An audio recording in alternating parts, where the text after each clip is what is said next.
A cesta básica de alimentos ficou quase 15% mais cara em 2024, de acordo com dados da Associação Brasileira de Dentre os itens, o café torrado foi o que mais registrou uma alta, com um aumento de 39,6%, seguido pelo óleo de soja, que subiu 29,22%, leite longa-vida, que subiu 18%, e o arroz, que subiu 8,24%. Já a cesta foi impulsionada principalmente pela carne bovina e por produtos básicos, passando de R$ 302,24 em dezembro de 2023 para R$ 345,23 em dezembro do ano passado, em dezembro de 2024. Integrantes da base governista culparam o agronegócio pela alta do café, afirmando que o setor prioriza o lucro externo em detrimento do consumidor brasileiro. No entanto, as acusações foram rebatidas por economistas que relembraram as condições climáticas desfavoráveis para a produção do grão no mundo todo e sinalizaram que a bebida deve continuar com os preços elevados por um bom período. Assuntos de agronegócio, principalmente café, eu quero falar com o nosso especialista do tema aqui, o Diogo da Luz. Culpa do agro, Diogão. Nada a ver esse negócio de querer lucrar com dinheiro externo, subindo o café na mesa do brasileiro. Nada a ver esse agro, hein? Já vi dizerem que a culpa é do chuchu, inventam cada história inacreditável. O governista sempre dá uma desculpa. Olha, tirando o café, que realmente tem uma questão de sazonalidade e fez o preço subir. Já falei aqui uma vez, inclusive. Quando você planta o pé de café, demora 3 anos para começar a produzir. Então, quando vem problemas climáticos ou até excesso de consumo, vai demorar no mínimo 3 anos para começar a compensar. É um caso específico. Tirando o café, que subiu perto de 50%, é muito mesmo.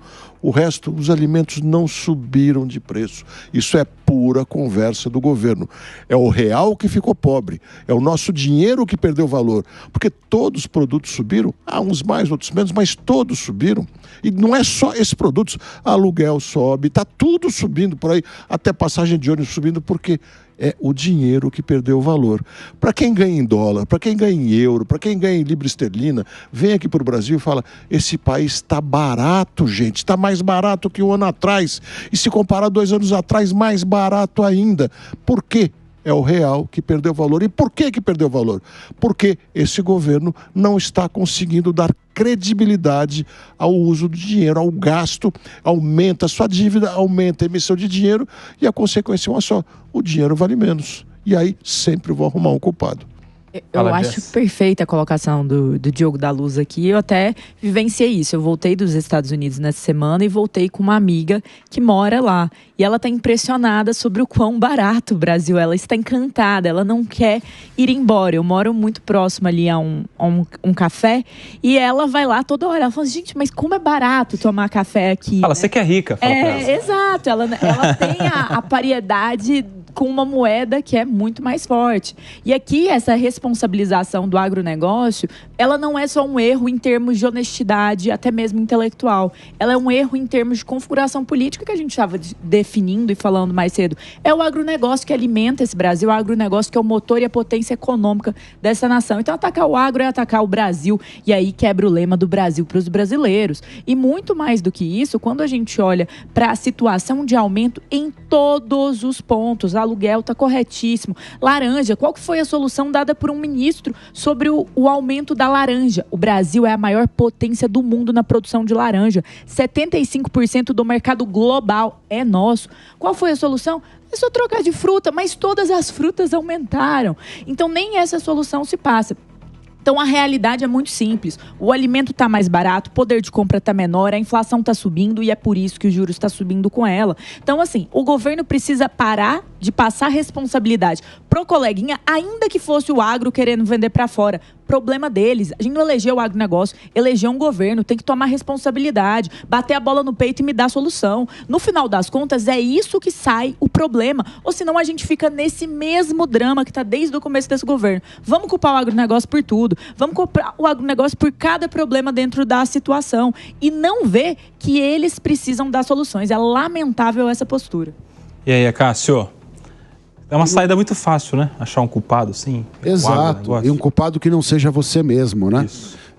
Mas tem um outro fator, até pegando um gancho na Jess, Por que o dólar, a gente cria essa disparidade entre o dólar e o real? Para que seja atrativo para os investidores estrangeiros. Então, ela disse que o cafezinho é barato. Para o investidor estrangeiro, vale a pena investir no Brasil porque há uma disparidade entre o dólar e o real. Mas, desta vez, a situação da nossa economia é tão complexa que nem isso está acontecendo. Os investidores estão tirando dinheiro do Brasil, mesmo com essas taxas de dólar, porque o risco real da economia brasileira é muito grande. Mesmo ganhando tudo isso, eles acham que não vale a pena investir no Brasil. Então não dá para culpar o agro, não dá para culpar o café, não dá para culpar a laranja, não dá para culpar o chuchu. A gente tem que culpar quem está conduzindo a nossa economia. Estes são os reais culpados por tudo isso. Agora, uma coisa é certa, o negócio da inflação derruba governo. E esse assunto é o assunto que derruba governo. Não tem identitarismo, não tem até segurança, não tem... A questão da inflação é o que impacta a popularidade ou a impopularidade de um governista, né? Interessantemente, porque as pessoas atribuem ao governo a alta dos preços. Se o preço estiver baixo, ninguém dá parabéns para o Lula. Mas se o preço estiver alto, é culpa do Lula, né? Se a segurança estiver mais ou menos, ninguém pensa no presidente. As pessoas podem pensar, talvez, no governador, na polícia, enfim, mas não pensa. Mas a coisa do preço alto, essa pega para a impopularidade. Como é que o governo vai lidar agora com essa pressão inflacionária, dólar alto, juros subindo para tentar conter, mas não o suficiente para impedir essas altas todas, porque esses números que a gente deu de 2024 foram no 2024 de Campos Neto segurando ali juros altos do Banco Central, né? Mesmo assim não foi o suficiente. E aí, turma? Deveria lidar, né, Koba, fazendo a lição de casa. Acho que seria o primeiro passo. Primeiro, já colocamos aqui, troca o comando da pasta da Fazenda. Acho que seria o primeiro passo, mas que a gente sabe que não vai fazer. Mas sabe o que eu penso? Vamos imaginar aqui. Haddad caiu, não é mais ministro da Fazenda. Pega o rol petista de opções. Eu tenho essa... Gleisi Hoffmann. Mas por que precisa? Quem mais? E aí? Porque é o governador do PT, e aí? Mas aí você tem opções como, por exemplo, a própria Dilma trouxe pessoas que não eram opositoras ao governo, mas que eram de dentro do setor, né? Eu acho que aí, eu sei, é pensar otimista demais e um exercício que o PT nunca vai fazer. Porém, não dá pra gente ignorar o fato de que ter uma figura com rejeição política altíssima na pasta da Fazenda está custando caro sim para o Brasil. E ter essa política de colocar só pessoas que são favoráveis ao rei também está custando caro. Está custando caro na prateleira do supermercado. Esse é o problema. Quem está pagando preço não é só o governo que está tendo um desgaste ou que está... Não, quem está pagando preço são os brasileiros que não estão conseguindo comprar com a cesta básica, não estão conseguindo arcar com as coisas que são necessárias para a mesa, ali do café da manhã, para o almoço, para o jantar. Essa é a questão. E aí a outra lição de casa seria o equilíbrio fiscal, que também o governo não quer fazer. Então, eu acho que é muito bem-vindo o teu comentário, Koba, porque realmente custa e derruba governos. Será que a gente está chegando a esse horário, né, nesse ponto de já começar a discutir que com esse governo a gente não vai ter uma melhoria? Porque o que o PT vai fazer, se não quer mudar o comando, se não quer fazer um ajuste fiscal, um equilíbrio fiscal, é viver de narrativas, como a gente tem visto desde do início desse governo Lula 3. São narrativas. Uma hora é a Amazônia, outra hora é outra narrativa. Agora, quem sabe, vamos comprar uma briga com os Estados Unidos para criar uma narrativa interna. A narrativa do 8 de janeiro já está se esvaecendo, não tem mais esse poder como tinha antes. Qual é a próxima narrativa que vão tentar comprar para poder justificar o fato de que a economia está indo para o buraco? E assim não vai dar para chegar em 2026. Então vão ter que criar uma história. Vamos lembrar que a própria ministra Marina Silva culpou o agro por conta dos incêndios na Amazônia, daquilo que ela chamou de terrorismo climático, né? Então, qual é a próxima narrativa que eles vão inventar? A próxima narrativa eu não sei, mas uma das próximas medidas pensadas, olha só, Diogo da Luz, pressionados pela queda da popularidade, uma ala do governo federal defende a taxação do agronegócio para forçar a queda do preço dos alimentos pelo país. Na visão do grupo, a criação de novos impostos de exportação para o setor seria a única saída para reduzir rapidamente o valor dos produtos, pois aumentaria o abastecimento interno. Economistas já alertaram integrantes da equipe econômica e auxiliares do chefe do executivo em conversas reservadas sobre o risco de o Brasil adotar a taxação das exportações como mecanismo para baratear os preços dos alimentos. Segundo eles, a medida geraria uma crise com os ruralistas e poderia provocar desabamentos ou desabastecimentos e aumento da inflação. E aí, vamos resolver como? Taxando, porque daí o agronegócio é muito malvadão, eles ficam vendendo para fora, falta produto aqui, aí falta produto aqui, o preço sobe. Então vamos fazer o quê? Vamos taxar essa exportação, que daí vai sobrar mais alimento aqui no Brasil. É um completo absurdo, não se exporta impostos, não se exporta taxas. E querer diminuir a ponto de afogar o poder financeiro do mercado, daqueles que realmente fomentam e movimentam a economia do país, que é o agronegócio, é uma completa idiotice. A gente está vendo o Brasil cada vez mais pobre, o poder aquisitivo cada vez maior, o índice de desemprego cada vez maior e, por consequência, em alguns casos, a criminalidade também aumentando em decorrência dessa desigualdade social. Mais uma vez, não estou justificando a criminalidade, mas em alguns casos também é uma consequência da irresponsabilidade e incompetência do governo em ter uma gestão técnica e ter uma gestão não política. É hora, sim, do governo prestar atenção e colocar técnicos numa área tão sensível que é a economia. Eu me pergunto, às vezes, se essa gente não lê livros, não lê história, não se informa sobre o mundo. Porque basta dizer para eles que no governo Sarney se taxava a exportação de alimentos. Alguém tem alguma dúvida do que aconteceu com a inflação no governo Sarney? É lógico que não é esse o caminho que vai resolver, mas é mais do que lógico. Nenhum país do mundo conseguiu resolver seus problemas de preço dessa maneira, porque eu insisto, é o real que está ficando mais pobre. Essa é a verdade, ficando mais pobre por quê?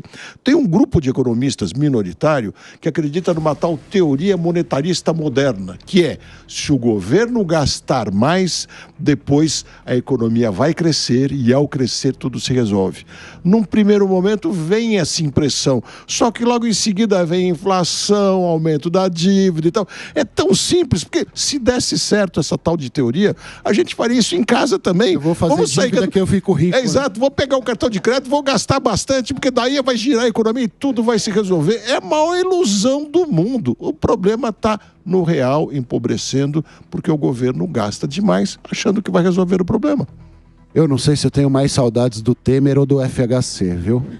Mas... A sua veia tucana diria FHC, eu acho. FHC. Eu acho. Não, mas verdade seja dita. O Diogo citou um exemplo que mostra que a gente está tratando a economia como nós tratávamos na década de 80. O mundo não é o mesmo.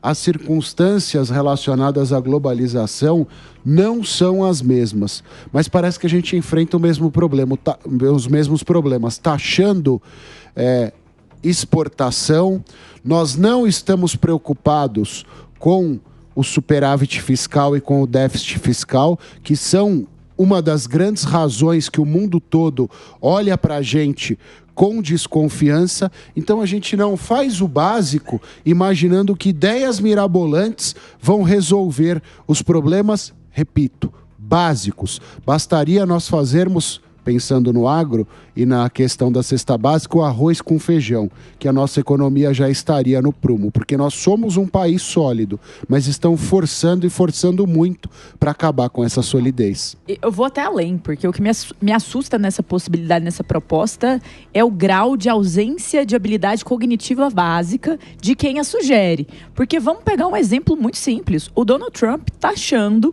importações de países como México, Canadá ou até mesmo quase taxando ali a Colômbia. O que ele está fazendo?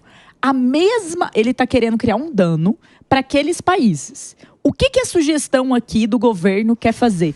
A mesma coisa, criando um dano para o Brasil. Então, uma coisa é um presidente como Donald Trump querer criar uma punição para a Colômbia, aumentando as taxas de importação para, de fato, prejudicar o produto. Outra coisa é o meu próprio governo querer aumentar as taxas de exportação para prejudicar o próprio agronegócio. Essa solução não só não existe, como essa solução, ela fere uma máquina e uma potência que nós temos. É como se chegasse na OMC, na comissão ali de comércio, e falasse assim, não, o Brasil está se prejudicando. Não é subsídio, é dar problema para o nosso agronegócio. Não faz o mínimo sentido, não vai diminuir o preço dos alimentos e esse valor vai ser repassado ao consumidor, porque o agronegócio também não é bobo. Então, assim, pelo amor de Deus, pessoal, quando a gente olha uma medida dessa, eu fico imaginando alguém tentar explicar isso para o Donald Trump. Olha, parece que lá no Brasil estão querendo taxar a própria agronegócio para prejudicá-los.